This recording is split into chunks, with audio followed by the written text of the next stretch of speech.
So my name is Alison Lingane. I'm one of the co-founders of Project Equity. And I'm just going to take a few minutes to go through 4 crises, frankly, that are affecting all of our communities and that we know that employee ownership can help mitigate. And so you heard Evan talk about the silver tsunami. And this is also the greatest wealth transfer in America's history. Turns out that baby boomers own an estimated 1 out of every 2 privately held companies with employees. And together they employ 1 in 5 private sector workers. This is not a small trend. 1 in 5 private sector workers, half of locally owned employer businesses. And so we have this opportunity with the greatest wealth transfer in America's history to intervene and to change the trajectory of wealth, of business ownership. And the time is now for us to take advantage of that. The second crisis today is employee retention. So is there anyone here today who hasn't either heard firsthand from a business owner how hard it is to attract, hire, and retain workers, or who hasn't heard about the great resignation or quiet quitting? Right? This is real. This is affecting all of us. And this crisis is one that we talk about how can business owners create highly engaged workforces. Well, some people talk about doing that through what's called an ownership culture. So you tell me, what's the best way to create an ownership culture? Maybe actually by having some ownership, right? Mind-blowing.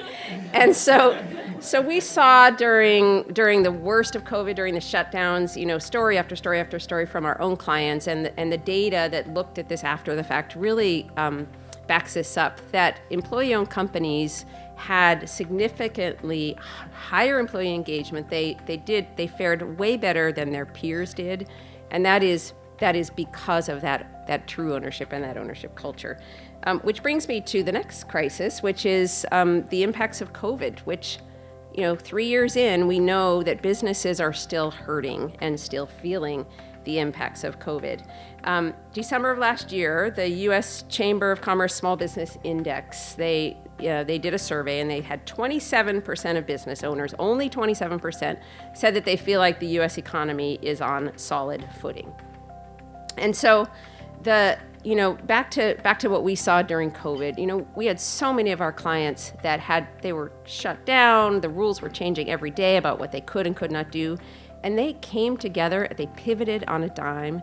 They rebuilt their whole service approach, new products, rolled out new lines of business. And why did they do that? Because it was their jobs, was their businesses that they wanted to make sure that they could keep alive through this crisis. And so, even though we're not in shutdowns, we still have employee engagement issues, we still have inflation, we still have supply chain issues. So as much as we wish that we had totally turned the page on the COVID impact for small business, we unfortunately haven't. So we have talked a lot about the 4th crisis, and we know that way too many American workers, remember we used to call those workers essential during the pandemic. Like, for the first time ever, we actually called our frontline workers essential workers. We kind of don't even do that anymore, right? These are folks who, like, making things work at the end of the month, right? It's not always easy. And, 40% of families are poor or low income.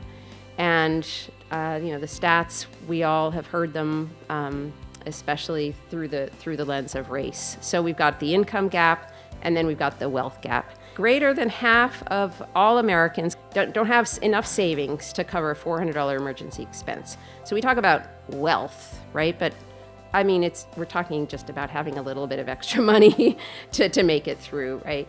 And frankly, it's embarrassing in a country as rich as ours that we have this going on. So the 4 crises, right, and that employee ownership can help mitigate all of them. So truly, this is a win, and in fact, we call it a triple win. So It's a win for businesses. So employee-owned businesses outperform their peers, higher growth, higher profit. And how do they do that? Well, they do that through that high engagement. So high engaged workplaces with better pay, better benefits are better for workers, both for their bank account and for their professional trajectory. And guess what? When you have businesses that are doing really well, when you have a community of workers that are earning money and have savings, have wealth, that is better for your local economy, and that is better for your communities.